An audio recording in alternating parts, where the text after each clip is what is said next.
Hello, welcome back to the channel. Today I'm going to be doing a April and March wrap up of what I've read.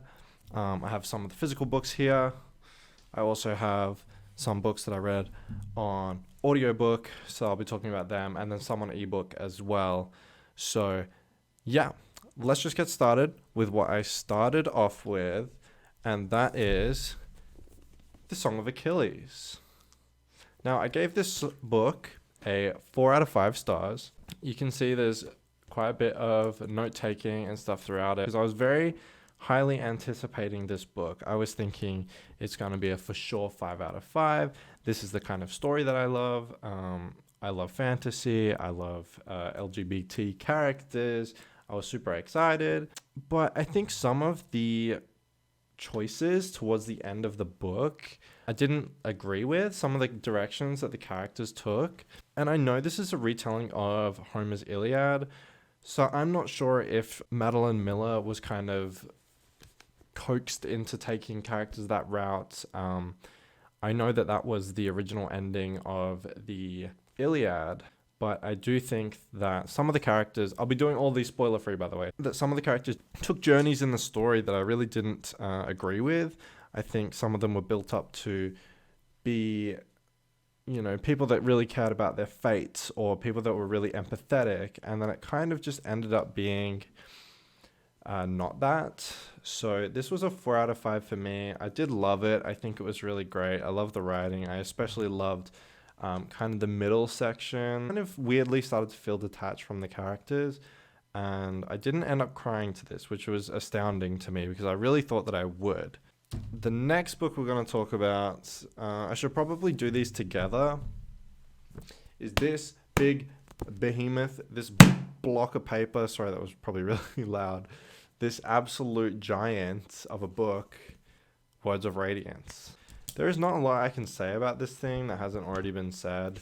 I mean, it's the highest rated thing on Goodreads, so that should say all it needs to say, but I really did love it. I had some qualms with Shallan's character in this book. I thought she wasn't written as well as I think she could have been, and I was proven correct when I got to Oathbringer, where I think her character kind of got back on the rails there. So I do think this book, while I think it's better than The Way of Kings, just because it really starts to get the plot moving, I do think it still has that tiny drawback of Shallan, who's such a main character in this book. I didn't really love the way she was written as much as I think could have been done. I think the rest of the cast was amazing.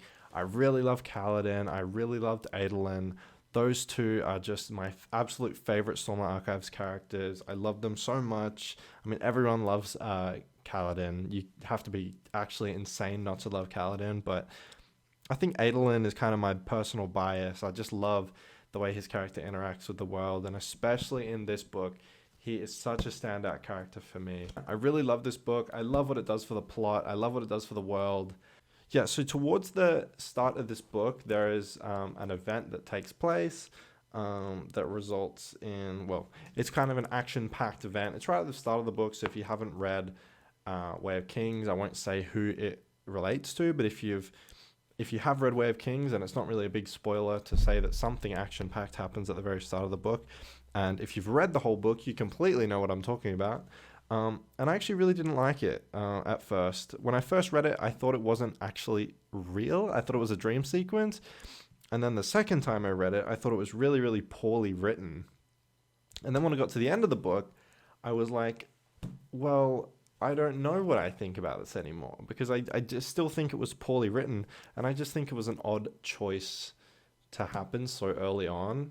And I understand what it was meant to do for the character, but that Shallan isn't the character that I enjoy reading about, so in this book specifically. So that was kind of a downside for me.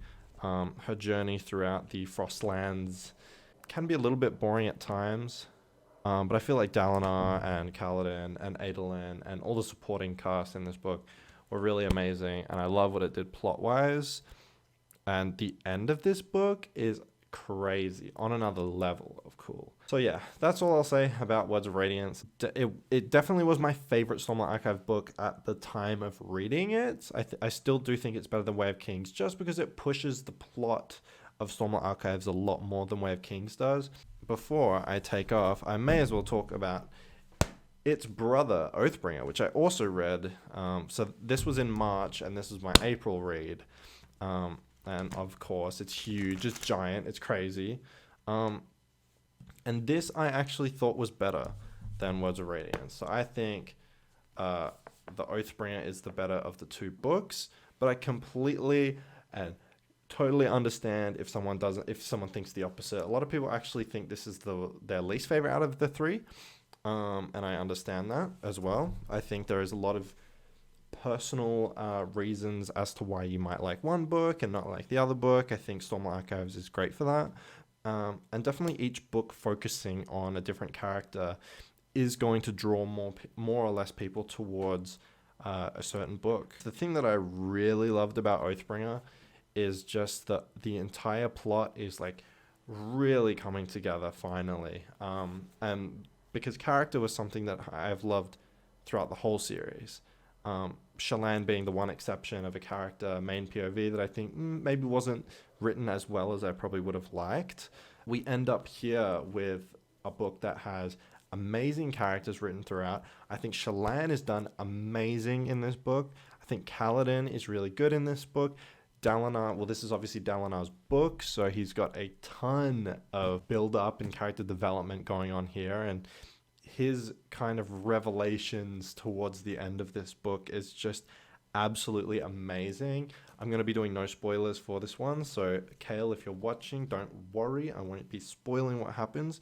The inclusion of characters like Lift, the further we walk down a lot of the interlude characters, I mean, we see Risen again, who was someone that I really didn't expect to see, and who I'm super excited to keep reading about on something that is kind of a spoiler, but we have an interlude in this book from one character, and then we have an interlude from another character, and they're actually going to be kind of blended together, and we're going to have some side characters from Stormlight Archives come together for the Dawn Shard novella, which I'm yet to read, but I'm super excited for.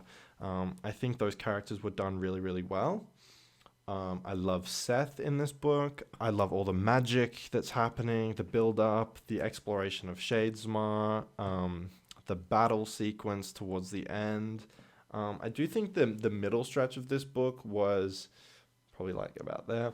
There's exciting stuff that happens towards the front, and then there's really exciting stuff that happens towards the back. But there's a middle section where it's kind of, it gets a bit politicsy. We kind of are just exploring some minor plot lines. So I would say that the middle section is definitely a bit slower. But if you've already read this far, Brandon Sanderson, then I don't think that's ever going to be an issue for you. He gets slow at times, and you just kind of have to deal with it. Yeah, Oathbringer, my favorite Stormlight Archives book, but it's super, super close. It's that, and then like not much, and then Words of Radiance, and then not much at all, and then Way of Kings.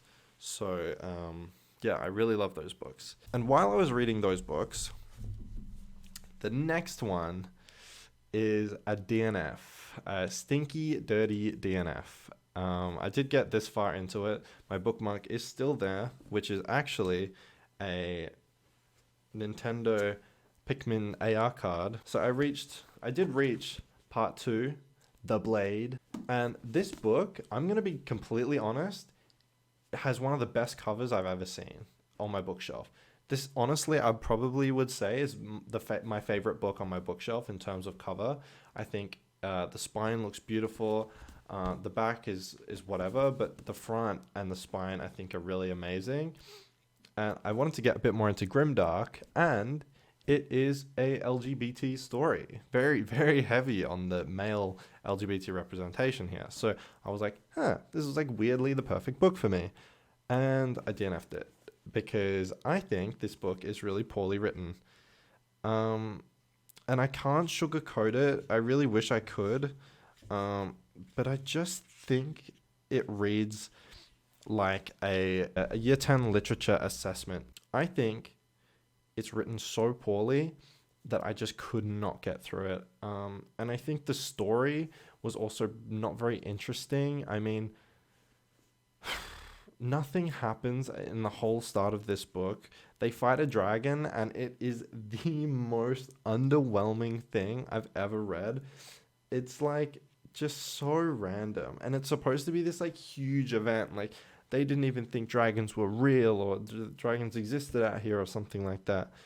And one of the main problems that I have outside of the dragon fight being super underwhelming and just this weird kind of catch to try and make you interested in the story, she almost like dumbed down a lot of these chapters to kind of sound like a mercenary.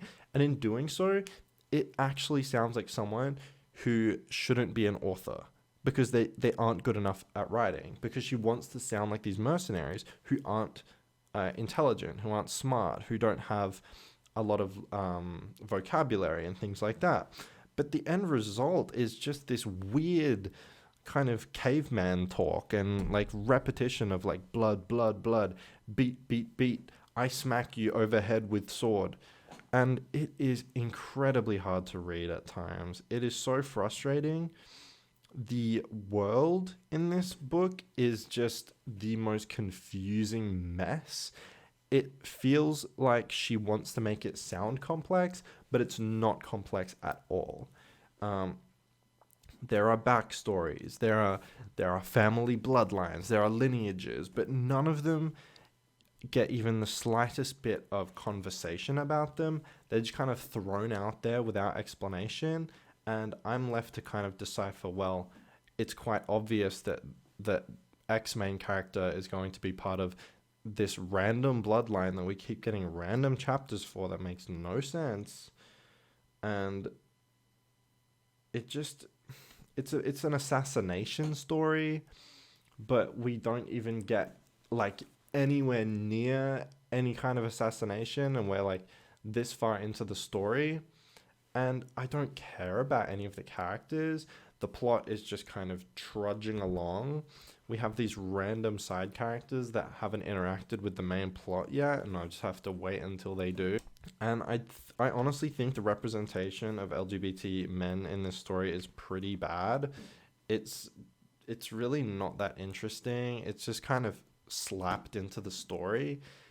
It's never really explained why like 80% of the male characters in this book are gay, but some of them show some really negative traits, and it almost seems like it is a result or a tie-in of them being gay. For instance, this guy marries his wife is like incredibly disfigured, and he kind of just like shudders and like doesn't want to look at her. And I'm thinking like, dude, you're literally fucking a guy on the side. You're like fully gay. Like, why do you care what your wife looks like? Like, you should have unconditional love for her. But he's just shown as this like random guy who's annoying, and I don't like him. And he's mean to his wife, and he's an ableist freak. Yeah, I think this is a really bad book. But I will give it the benefit of the doubt, and I gave it a 2 stars. Next, on the physical, the classic, everybody knows it. It's controversial. It's weirdly the gayest story of our generation, I think. Well, not anymore with Heartstopper, but before that, I guess so. Call Me By Your Name, which is everyone knows what it is, but it's a love story set in a small town in Italy between 2 men. Well, a child and a man, I should say, a 17-year-old Elio and a 24-year-old Oliver. And I like this book, honestly. I think it was very interesting to hear the kind of inner workings of Elio's mind during this whole situation. It talks a ton and a ton and a ton about lust, desire, attraction, the way that someone who's working out their sexuality goes about these kind of things. I think Elio is a pretty entertaining person's head to be inside of during most of this story. And I think he definitely carries the story along. I think Oliver is actually quite an antagonist for me. And while I don't think a lot of people read this book and get that kind of feeling from Oliver, I think you're supposed to really love him and want Oliver and Elio to be together towards the end. It was very much so in the camp of Oliver's a weird 24-year-old dude who should know better. He is the one kind of with the, what I would say, power in the situation. Dating a child while you're on holiday at their family house, I think you need to be a little bit more mature about how you approach the situation, especially when your plan is just to move back to America and get married and whatever, right? You should be really aware of how you act and how that might damage a person. And this book definitely goes into the way that Elio was affected in the long term by Oliver's decision making, but also Elio's desire to be with him. But I think definitely you can't, I don't feel like you can place blame on Elio for what he thinks here, because he is so young, because he is trying to work his way out, figure himself out in this world. And I believe Oliver has already figured most of that stuff out, figured out his sexuality when he was in America, or at least had some time to be old enough and mature enough to come to terms with that, whereas Elio definitely doesn't. So I do think that was how I kind of perceived this book, but I still really enjoyed it. I gave it a 4 out of 5. There's some yucky parts of this book, definitely the peach scene, and there's a toilet scene that no one really talks about, but it's freaky to me. And just in general, the way that Elio thinks, I think, is very controversial, and it's very, very, very, very dramatic. But I think it works for the story. And while I don't think it's perfect, I did give it a 4 out of 5 because I had a very good time reading it, and it's super short. You can kind of just breeze through it. And it's a very melancholy story, so you might tear up at the ending or whatever. Yeah. And now to the books that I don't actually have physically. First off, we have The Martian. I'll try and get a picture. I don't know what I'm going to do. We have The Martian, which I gave it a 4 out of 5 stars as well. I really enjoyed The Martian. I thought it was a great story. I think it's a fun survival tale. It's a fun sci-fi book. I think Mark Watney is a really, really well-developed main character, and he's very likable, and he's very... he's just a very good person to follow through this kind of story. The science seemed pretty spot on, even though I could tell at times there were some things that maybe were a little bit wishful thinking in terms of on the science side of things, but I don't necessarily know everything there is to know about science. I think that some of the character development of the side characters, while definitely they're not the main point of this story, I think they could have been developed a little bit better. And I also think some of the comedy coming from Mark Watney didn't really land for me. I don't know if the book, it was kind of the era that the book was written in, even though it was in the 2000s. I do think that the time has kind of aged those jokes a little bit poorly, so they didn't really land against me that well. But that is kind of where I sit with The Martian. I did like it. Good time. 4 out of 5. Would recommend. And then lastly, we have Edgedancer, which I probably could have added with these two books, but Edgedancer was a really good time. It follows a young Knights Radiant called Lift, who's coming to terms with her powers and exploring the city of something, I can't remember, but it's super fun. It develops Lift really, really well. She's such a great character, and I love her sense of humor. I love the way Sanderson writes her. I think he's done a masterful job of bringing this character to life, especially in the novella. I love that we got this kind of chance to meet her and really understand her. I think her power is really cool. I love how unique it feels, and I love how well it works with the humor of her character. I think it's such a great little tie-in, and I'm glad that Sanderson sees the potential in this character, so much so that he wrote the novella about her. But we also do get quite a bit of world building and character development of two heralds and Seth as well. And while that might be a semi-spoiler if you read into it too much, I don't really think it is. I think all the character development that happened within this novella is great. I understand completely the purpose that it served in the main novel, because it would be this crazy sidetrack to go down on a main Stormlight Archives novel, so I'm really glad we kind of had it in this separate package. I think it works really well there, and I gave it a 5 out of 5. So that's pretty much been my reading this month. I think I read an Expanse novel as well right at the very start of the month, but that was Expanse 8, and it was a 5 out of 5. I really enjoyed it. So if that's what you want to know, that's what you want to know. Yeah, that's the video. Wrapped up. Sorry about the camera angle. Like, it's doing my jawline something horrendous, atrocious. I was mixing horrendous and atrocious. It's doing me atrocious on the jawline side of things, but what can I do? I can vlog style camera. Yeah, I'll see you in the next one, I guess. Next month, where I plan to read some different stuff, some one-off stuff. See you later. I gotta